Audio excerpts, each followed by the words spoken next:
Hi, my name's Andy Mister. This is my house, and these are my two dogs. And I'm going to show you around my studio, which is in my basement.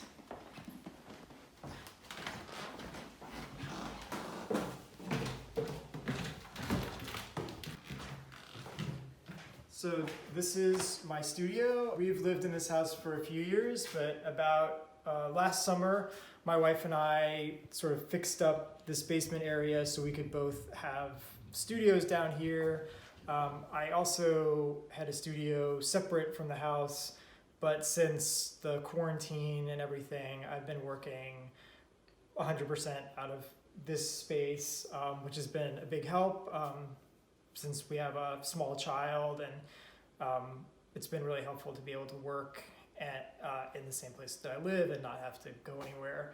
I've made a lot of drawings of crowds and protests and concerts in the past, but for this series I thought specifically about addressing like the recent kind of last year of global international protests that have been happening, and that then, most recently after the George Floyd killing, started happening really seriously in America.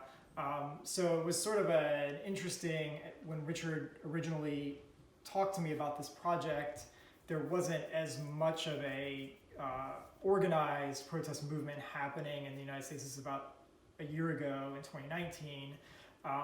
But it's been a kind of interesting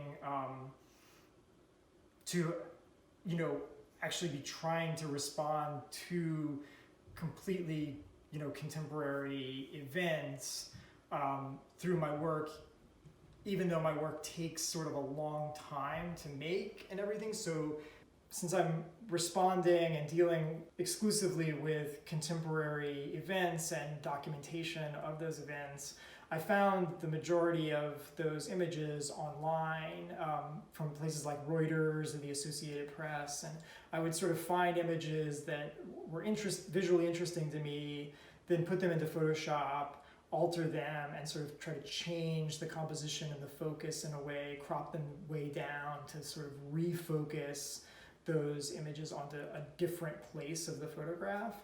And then to kind of try to keep the analog quality of like a printed image, I would then take them, print them out to the exact size that I'm going to draw them, but print them sort of in the cheapest, easiest way to sort of to lose a lot of the detail and quality and sort of kind of create a different type of image. So you can sort of see some of that over here and what I'm dealing with. And then that becomes sort of a new altered source material that I use as sort of the basis for to begin the drawing. And then I do washes and kind of do some things to the paper to kind of further remove it from that very original digital source material. So I currently have work at the Aldrich in the 2020 show, which was curated by Richard Klein. I have 3 drawings in the show now, and that show changes over the course of the show. So for the second iteration, I will add 2 more drawings, and I'm working on those drawings now.